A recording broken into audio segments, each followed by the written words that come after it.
আসসালামু আলাইকুম ওয়া রাহমাতুল্লাহি ওয়া বারাকাতুহু। ওয়া আলাইকুম আসসালাম ওয়া রাহমাতুল্লাহি ওয়া বারাকাতুহু। শায়েখ, আপনার কাছে জানতে চাই আমাদের মূল পরিচয় কি? আমাদের মূল পরিচয় কি আহলে হাদিস না মুসলিম? মুসলিম, আমাদের মূল পরিচয় মুসলিম। মুসলিম পরিচয় এ ব্যাপারে যদি আপনি কোরআনের কোন কারিমের কোন আয়াতে কারিমা যদি এই মুহূর্তে আপনার স্মরণে পড়ে অথবা আমি আপনাকে হেল্প করতে পারি। হ্যাঁ হ্যাঁ,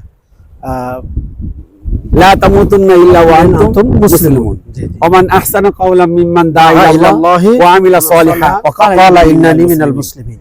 তার কথার চাইতে উত্তম কথা কার হতে পারে যে মানুষকে আল্লাহর পথে রাখে এবং নিজেকে বলে আমি মুসলিম করে এবং নিজেকে দাবি করে উপস্থাপন করে আমি মুসলিম।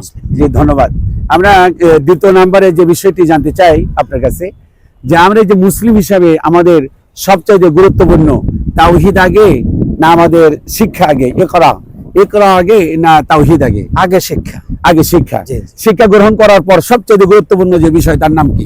তার নাম হচ্ছে তাওহীদ। তাওহীদ।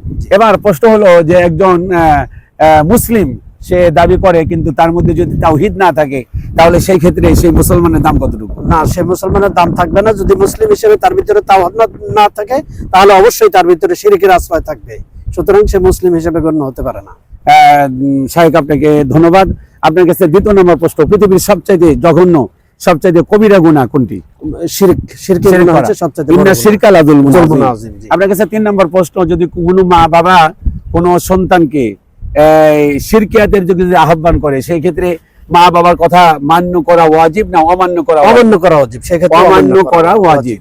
আমার কাছে পরের প্রশ্ন হলো, কোন মা বাবা যদি অমুসলিম থাকে তাহলে সেই ক্ষেত্রে অমুসলিম মা বাবার সঙ্গে সদাচরণ করা এটা কি ফরজের মধ্যে বা ওয়াজিবের মধ্যে না এটা নফলের মধ্যে? না, এটা ওয়াজিবের মধ্যে পড়ে।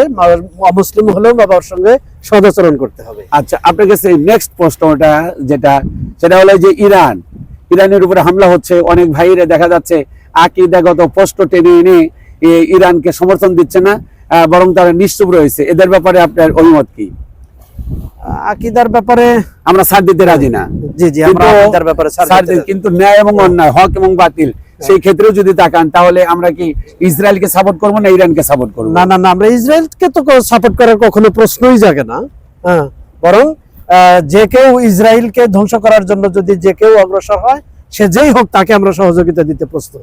আচ্ছা, আপনাকে নেক্সট প্রশ্ন, পৃথিবীর দুটো জাতিকে আল্লাহ পাক মুসলমানদের জন্য চরম শত্রু বলেছেন। একটা হলো মুশরিক, অপরটি কি? ইহুদি। লা তাজাদান্না আশাদ্দান নাস আদাওয়াতান লিল্লাযিনা আমানু ইয়াহুদা ওয়াল্লাযিনা আশরাকু। শাইখ, আপনাকে ধন্যবাদ, মোবারকবাদ। চায়নাবাদ থেকে আব্দুল্লাহ আল মামুন, সিরাজগঞ্জ থেকে কথা বলছি। আমার সঙ্গে ছিলেন শাইখ আসাদুল্লাহ, জনাব মোহাম্মদ আসাদুল ইসলাম। আল্লাহ পাক সকলকে ভালো রাখুন, সুস্থ থাকুন। আসসালামু আলাইকুম ওয়া রাহমাতুল্লাহি।